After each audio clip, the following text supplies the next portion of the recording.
Good afternoon बच्चों। Lesson number 3 विद्युत रसायन, और ये विद्युत रसायन का नवा वीडियो है। इस वीडियो में पढ़ेंगे हम इलेक्ट्रोड विभव। इससे पहले हमने पढ़ा विद्युत रासायनिक सेल। विद्युत रासायनिक सेल और विद्युत रासायनिक सेल मैंने आपको अच्छी तरह समझा दिया है। अगर समझ में नहीं आया हो तो आप कमेंट बॉक्स में कमेंट विद्युत रासायनिक सेल। ठीक है भाई, अब पढ़ेंगे हम इलेक्ट्रोड विभव।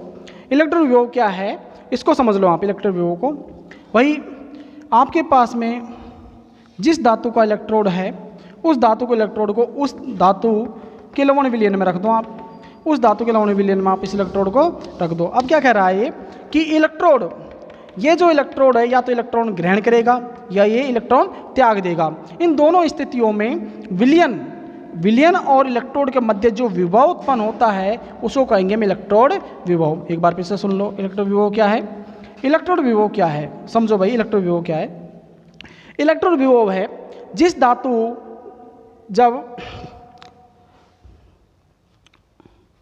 जब किसी धातु के इलेक्ट्रोड को उसके लवण विलयन में रखा जाता है तो यह इलेक्ट्रोड या तो इलेक्ट्रॉन ग्रहण करेगा या ये इलेक्ट्रॉन ये त्याग देगा। इन दोनों स्थितियों में इलेक्ट्रोड और विलयन के मध्य जो विभव उत्पन्न होगा उसे कहेंगे हम इलेक्ट्रोड विभव। ये एक संधि स्थल पर होता है। संधि स्थल का मतलब है जहाँ पर ये विलयन इस विलयन का स्तर है और इस स्तर पर इसको कहेंगे हम संधि स्थल। इस स्थल को कहेंगे हम संधि स्थल, जहाँ पर ये इलेक्ट्रोड और ये विलयन एक साथ मिलते हैं, इसको कहेंगे हम संधि स्थल। और इस संधि स्थल पर जो विभव उत्पन्न होता है उसको कहेंगे हम इलेक्ट्रोड विभव। फिर से सुन लो, जब किसी धातु के इलेक्ट्रोड को उसके विलयन लवणीय विलयन में रखा जाता है तो यह इलेक्ट्रॉन त्यागता है या ग्रहण करता है।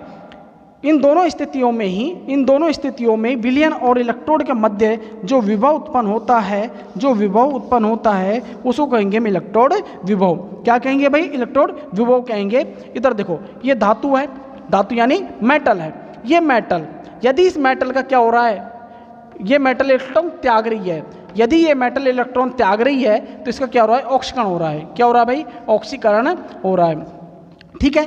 और ये मेटल इलेक्ट्रॉन ग्रहण कर रही है तो इसका हो रहा है अपचयन। क्या हो रहा है भाई? ये अपचयन हो रहा है।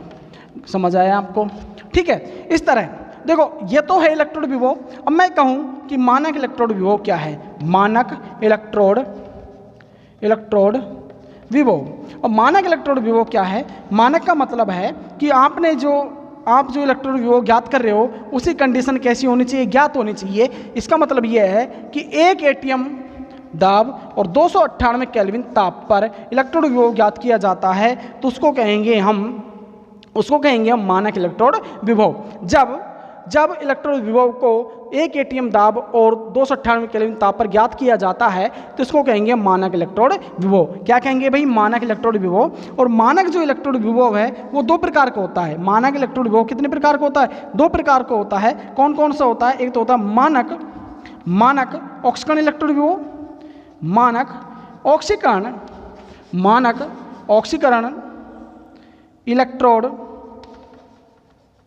इलेक्ट्रोड विभव। और दूसरा होता है मानक अपचयन इलेक्ट्रोड विभव। अपचयन इलेक्ट्रोड विभव, मानक अपचयन इलेक्ट्रोड विभव। आगे बात समझ में आपको? ठीक है।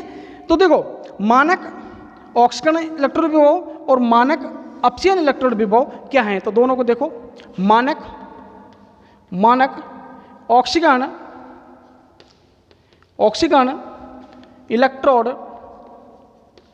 इलेक्ट्रोड विभव, मानक ऑक्सीकरण इलेक्ट्रोड विभव। और मानक ऑक्सीकरण इलेक्ट्रोड विभव क्या है समझो भाई इसको। भाई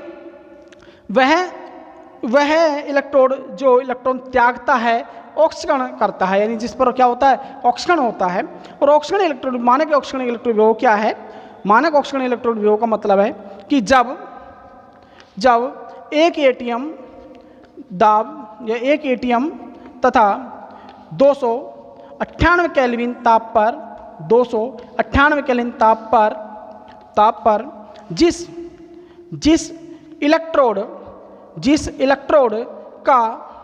जिस इलेक्ट्रोड का ऑक्सीकरण होता है, ऑक्सीकरण होता है, जिस इलेक्ट्रोड का ऑक्सीकरण होता है 1 एटीएम दाब तथा 298 केल्विन ताप पर जिस इलेक्ट्रोड का ऑक्सीकरण होता है उस इलेक्ट्रोड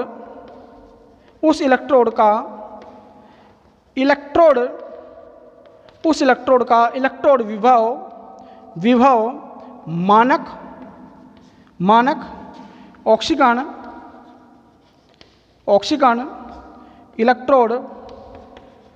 इलेक्ट्रोड विभव कहते हैं। क्या कहते हैं उसको? मानक ऑक्सीकरण इलेक्ट्रोड विभव कहते हैं। भाई मानक ऑक्सीकरण इलेक्ट्रोड विभव क्या है? इसको आप अपने नोट्स में लिख लेना, क्योंकि आपके नोट्स में ये परिभाषा लिखी नहीं है। लिख लेना इसको कि जब एक एटीएम तथा 298 केल्विन ताप पर जिस इलेक्ट्रोड का ऑक्सीकरण होता है उस इलेक्ट्रोड का इलेक्ट्रोड विभव मानक ऑक्सीकरण इलेक्ट्रोड विभव कहलाता है। आगे बात में आगे देखो, इसी प्रकार दूसरा मानक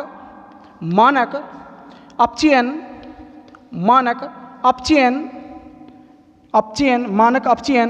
इलेक्ट्रोड विभव। मानक अपचयन इलेक्ट्रोड विभव, समझो इसको क्या है। इसी प्रकार देखो,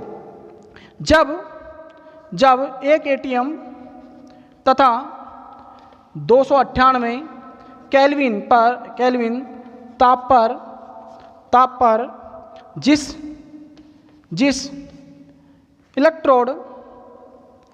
इलेक्ट्रोड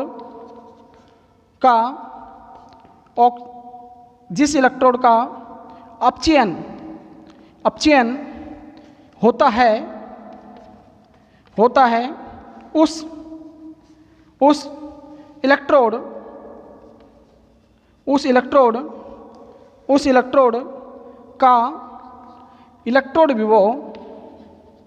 उस इलेक्ट्रोड का इलेक्ट्रोड विभव मानक अपचयन इलेक्ट्रोड विभव कहलाता है। मानक अपचयन इलेक्ट्रोड विभव कहलाता है। आगे बात में तो ये है इलेक्ट्रोड विभव। भाई इलेक्ट्रोड विभव एक बार से फिर से देख लो। इलेक्ट्रोड विभव क्या है? जब किसी धातु के इलेक्ट्रोड को उसके लवण विलयन में रखा जाता है तो इलेक्ट्रोड उस विलयन में या तो इलेक्ट्रॉन त्याग देता है या इलेक्ट्रॉन ग्रहण कर लेता है। ठीक है, तो इस प्रकार विलयन और इलेक्ट्रोड के मध्य जो विभव उत्पन्न होता है उसको हम कहते हैं इलेक्ट्रोड विभव। क्या कहते हैं भाई? इसे हम इलेक्ट्रोड विभव कहते हैं कि यह इलेक्ट्रोड क्या करता है? इलेक्ट्रॉन त्याग देता है तो उसका होगा ऑक्सीकरण, और यही इलेक्ट्रोड इलेक्ट्रॉन ग्रहण कर लेता है तो उसका होता है अपचयन। अब जो इलेक्ट्रोड विभव है वो 2 प्रकार का होता है।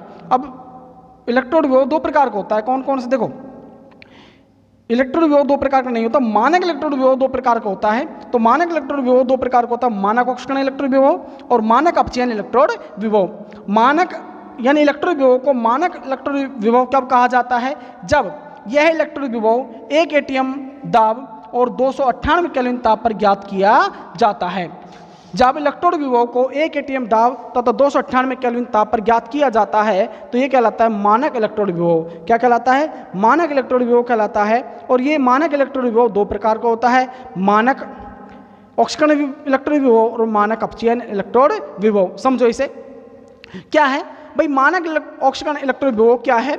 जब 1 एटीएम तथा 298 केल्विन ताप पर जिस इलेक्ट्रोड का ऑक्सीकरण होता है उस इलेक्ट्रोड का इलेक्ट्रोड विभव मानक ऑक्सीकरण इलेक्ट्रोड विभव कहलाता है। ठीक है, या कहते हैं।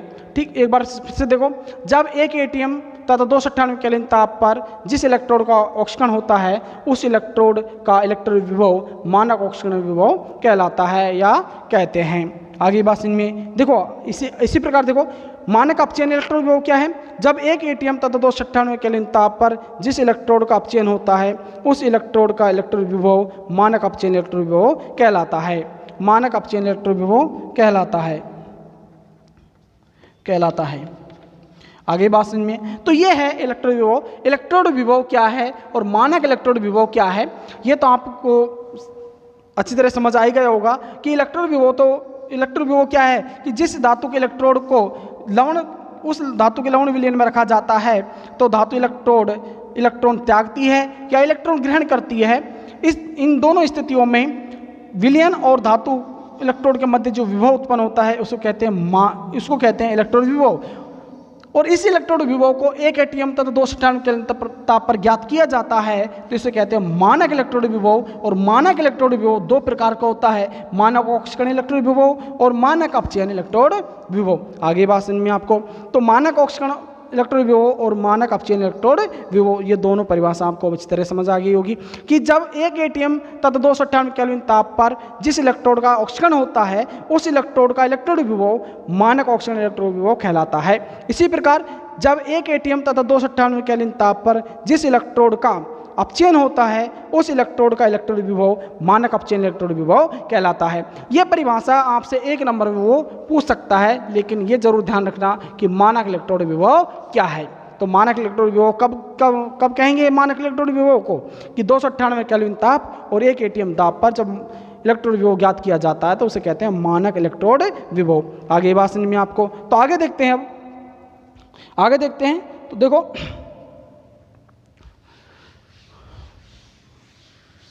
जिंक धातु या जिंक इलेक्ट्रोड का इलेक्ट्रोड विभव, एग्जाम्पल के लिए जिंक धातु का ऑक्सीकरण होता है।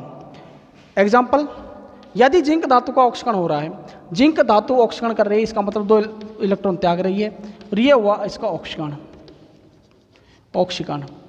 तो हम लिखेंगे मानक ऑक्सीकरण इलेक्ट्रोड विभव। ठीक है, मानक ऑक्सीकरण इलेक्ट्रोड विभव। और मानक ऑक्सीकरण इलेक्ट्रोड विभव होता है इसका E0 बराबर प्लस 0.76 वोल्ट, 0.76 वोल्ट। ठीक है, और ये जिंक धातु का हो जाता है अपचयन। क्या हो जाता है? ये जिंक धातु का अपचयन हो जाता है तो Zn। ठीक है, ये हो गया अपचयन। तो अपचयन हो गया तो आप लिखो, इसमें लिखो मानक अपचयन इलेक्ट्रोड विभव, मानक अपचयन इलेक्ट्रोड विभव। और मानक अपचयन इलेक्ट्रोड विभव होता है इसका E0 बराबर माइनस 0.76 वोल्ट। ठीक है, अब ये कैसे ज्ञात हुआ है इसको हम ज्ञात करेंगे। यानी 0.76 वोल्ट आया है, ये किस प्रकार आया है इसको हम आगे ज्ञात करेंगे। और ज्ञात करने के लिए लिया जाता है हाइड्रोजन इलेक्ट्रोड विभव। क्या लिया जाता है? मानक हाइड्रोजन इलेक्ट्रोड विभव काम में लिया जाता है। ठीक है भाई, तो देखते हैं कि भाई इलेक्ट्रोड विभव का मापन, हेडलाइन डालो, इलेक्ट्रोड विभव का मापन कैसे किया जाता है? इलेक्ट्रोड विभव का मापन, इलेक्ट्रोड विभव का मापन कैसे किया जाता है? आप देखो भाई, कोई भी ज्ञात इलेक्ट्रोड के साथ में अज्ञात इलेक्ट्रोड को जोड़कर उसका इलेक्ट्रोड विभव ज्ञात किया जाता है। एक बार फिर से सुन लो कि कोई भी आपके पास में कोई ज्ञात इलेक्ट्रोड है, उस ज्ञात इलेक्ट्रोड के साथ आप अज्ञात इलेक्ट्रोड जोड़ देते हैं तो उसका इलेक्ट्रोड विभव ज्ञात हो जाता है। और इसको ज्ञात करने के लिए हम काम में लेंगे मानक हाइड्रोजन इलेक्ट्रोड विभव। तो लिखो, हेडलाइन डालो, मानक हाइड्रोजन इलेक्ट्रोड विभव। देखो इसको देखो पहले तो एक बार और देखो, इलेक्ट्रोड विभव का मापन, इलेक्ट्रोड विभव का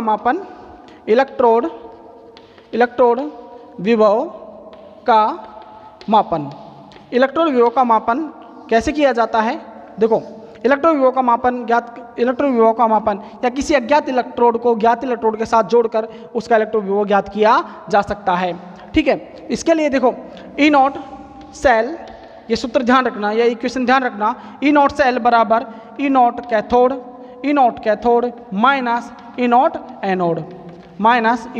एनोड। ये इक्वेशन याद रखना। किसी भी अज्ञात इलेक्ट्रोड का इलेक्ट्रोड विभव ज्ञात करने के लिए ये इक्वेशन काम आएगी आपको, इसको आप जरूर याद रखना। ठीक है भाई, तो देखो अब पढ़ते हैं हाइड्रोजन इलेक्ट्रोड विभव यानी किसी भी अज्ञात इलेक्ट्रोड का इलेक्ट्रोड विभव ज्ञात करने के लिए हमें उसे हाइड्रोजन इलेक्ट्रोड के साथ जोड़ना पड़ता है। तो लिखो मानक हाइड्रोजन इलेक्ट्रोड, मानक हाइड्रोजन इलेक्ट्रोड यानी स्टैंडर्ड हाइड्रोजन इलेक्ट्रोड यानी SHEC, ठीक है, SHEC यानी स्टैंडर्ड हाइड्रोजन इलेक्ट्रोड। और स्टैंडर्ड जो हाइड्रोजन इलेक्ट्रोड है ये होता है एक प्लेटिनियम का तार, और इस प्लेटिनियम के तार के निचले सिरे पर एक प्लेटिनियम का गुटका लगा होता है जो एक पात्र में HCl विलयन में डूबा रहता है, जो एक पात्र में HCl विलयन में डूबा रहता है। ये एक प्लेटिनियम का तार है और इसके तार के निचले सिरे पर यह प्लेटिनियम का गुटका लगा होता है, ठीक है, ये प्लेटिनियम का तार। और ये जो होता है प्लेटिनियम का तार एक कांच के बॉक्स में ये बंद होता है, बॉक्स में बंद होता है। ये इस कांच के बॉक्स में ऊपर सिरे से हाइड्रोजन गैस प्रवाहित की जाती है। ये हाइड्रोजन गैस प्रवाहित की जाती है एक एटीएम पर ये हाइड्रोजन गैस प्रवाहित की जाती है। ये हाइड्रोजन गैस का कुछ भाग प्लेटिनियम के टुकड़े के द्वारा अधिशोषित कर ली जाती है और बाकी HCl विलयन में अधिशोषित हो जाती है।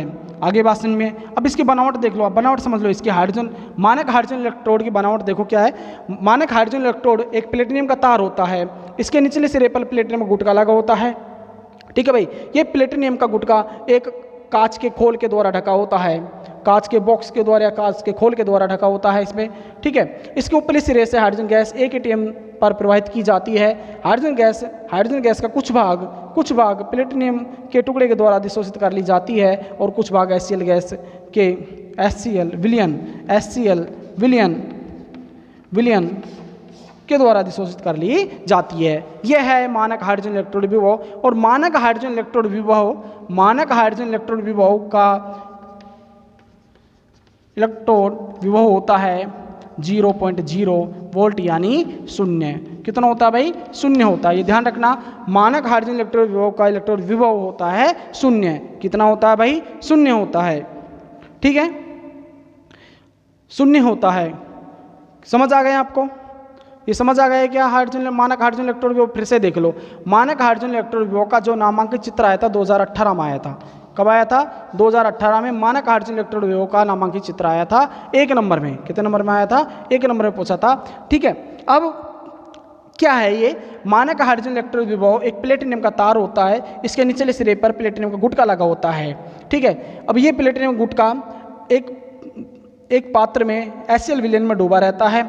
ये प्लेटिनियम का तार एक कांच के बॉक्स के द्वारा ढका रहता है, कांच के खोल के द्वारा ढका रहता है। इसके ऊपरी सिरे से एक एटीएम पर हाइड्रोजन गैस प्रवाहित की जाती है। हाइड्रोजन गैस का कुछ भाग प्लेटिनियम के टुकड़े के द्वारा अधिशोषित कर लिया जाता है और कुछ भाग HCl विलयन के द्वारा अधिशोषित कर लिया जाता है। मानक हाइड्रोजन इलेक्ट्रोड विभव का इलेक्ट्रोड विभव 0 होता है। कितना होता है भाई? 0 होता है। ये समझ आ गया होगा आपको। आगे देखो, आगे अगर हम देखते हैं, यानी हम बात करते हैं जिंक धातु के इलेक्ट्रोड या जिंक इलेक्ट्रोड का इलेक्ट्रोड विभव ज्ञात करना। तो आपको मैं पहले ही बता चुका हूं कि कोई भी अज्ञात इलेक्ट्रोड को मानक हाइड्रोजन इलेक्ट्रोड के साथ जोड़कर उसका इलेक्ट्रोड विभव ज्ञात किया जा सकता है। देखो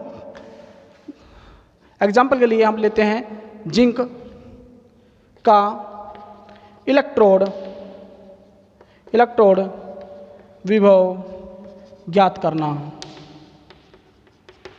करना, ठीक है। इसको ज्ञात करने के लिए आपको मानक हाइड्रोजन इलेक्ट्रोड विभव से जोड़ना पड़ेगा इसको, ठीक है। मानक हाइड्रोजन इलेक्ट्रोड विभव से जोड़ना पड़ेगा आपको। संपूर्ण ये एक सेल बन जाता है और इस सेल का जो विभव आता है वो आता है 0.76 वोल्ट, ठीक है। देखो इधर देखो, ये हमेशा ध्यान रखना, जिसका ऑक्सीकरण होता है ना भाई, ये एक प्रकार का गैल्वेनिक सेल बनेगा और गैल्वेनिक सेल में जिसका ऑक्सीकरण होता है, क्या होता है भाई? जिसका ऑक्सीकरण होता है वो हमेशा बाईं तरफ रहता है। ये ZnSO4 का विलयन, और जिस प्रकार का आपने विलयन लिया है उसी प्रकार का आपको क्या लगाना पड़ेगा? इसमें क्या लगाना पड़ेगा? इलेक्ट्रोड लगाना पड़ेगा। यानी हम कहेंगे इसको जिंक का इलेक्ट्रोड। इसे आप जोड़ दो प्लेटिनियम के इलेक्ट्रोड से, यानी प्लेटिनियम के तार से, यानी मानक हाइड्रोजन इलेक्ट्रोड से इसे जोड़ दो। मानक हाइड्रोजन इलेक्ट्रोड से आप इसे जोड़ो, मानक हाइड्रोजन इलेक्ट्रोड से आप इसे जोड़ते हैं तो ये एक प्रकार का ये भी क्या बन जाता है, गैल्वेनी सेल बन जाता है या डैनियल सेल ये बन जाता है। ठीक है भाई, बन गया ये हाइड्रोजन गैस जो 1 एटीएम दाब पर इसमें प्रवाहित की जाती है। ये प्लेटिनियम का तार ठीक है, और ये गुटका किसका, प्लेटिनियम का गुटका। ठीक है, और ये HCl विलियन। देखो ये क्या बना, एक प्रकार का ये भी एक प्रकार का गैल्वेनी सेल बन गया है, ये भी एक प्रकार का गैल्वेनी सेल बन गया है। ये लवण सेतु है भाई, और लवण सेतु का कार्य मैं बता चुका हूँ आपको। क्या है लवण सेतु कार्य? लवण सेतु का कार्य है दोनों अर्ध सेलों में आयनों का विनिमय या आयनों का संतुलन बनाए रखने के लिए लवण सेतु उपयोगी है। ये लवण सेतु है, ये लवण सेतु। और लवण सेतु में आपको पता है KCl और NH4Cl का विलयन भरा होता है। क्लियर भाई, ये एक प्रकार का गैल्वेनी सेल बन गया। क्या बन गया भाई? ये गैल्वेनी सेल बन गया ये। ठीक है, गैल्वेनी सेल में जिस इलेक्ट्रोड पर ऑक्सीजन होता है वो हमेशा बाईं साइड होता है, और जिसमें गैल्वेनी सेल में जिसका अपचयन होता है वो हमेशा किधर रहता है, दाईं साइड होता है। ठीक है, अब देखो ज्ञात करने के लिए इसका इलेक्ट्रॉन विभव ज्ञात करने के लिए तो Zn जिंक के क्या हो रहा है भाई, ऑक्सीजन हो रहा है जिंक का, ये लवण सेतु, और ये SHE का मतलब है standard hydrogen electrode. Standard hydrogen electrode तो इसका इलेक्ट्रॉन विभव ज्ञात करने के लिए आपको पहले ही बता चुका हूँ। E नॉट सेल बराबर E not cathode minus E not anode. E not cell इसका जो इलेक्ट्रॉन विभव इस सेल का पूरा, इस टोटल सेल का जो पूरा इलेक्ट्रॉन विभव आया था वो आया था 0.76 वोल्ट। क्या आया था भाई? 0.76 वोल्ट। यानी E नॉट सेल कितना आया? 0.76 वोल्ट आया। तो आप लिखोगे इस पर 0.76 वोल्ट बराबर कैथोड पर क्या है, हाइड्रोजन इलेक्ट्रोड है, तो हाइड्रोजन इलेक्ट्रोड का इलेक्ट्रॉन विभव 0.0 माइनस एनोड क्या है, एनोड है जिंक क्या हो रहा है, ऑक्सीजन हो रहा है। ठीक है, अब जिंक को आपको ज्ञात करना है तो इधर लाओ इसको Zn+2 बराबर, इसको इधर लाओगे तो क्या हो जाएगा, माइनस 0.76 वोल्ट। तो जिंक का जो इलेक्ट्रॉन विभव आया, जिंक धातु के इलेक्ट्रोड का इलेक्ट्रॉन विभव आया माइनस 0.76 वोल्ट या 76 वोल्ट। आगे बात सुनिए आपको। ठीक है भाई, ये आपको समझ आ गया होगा।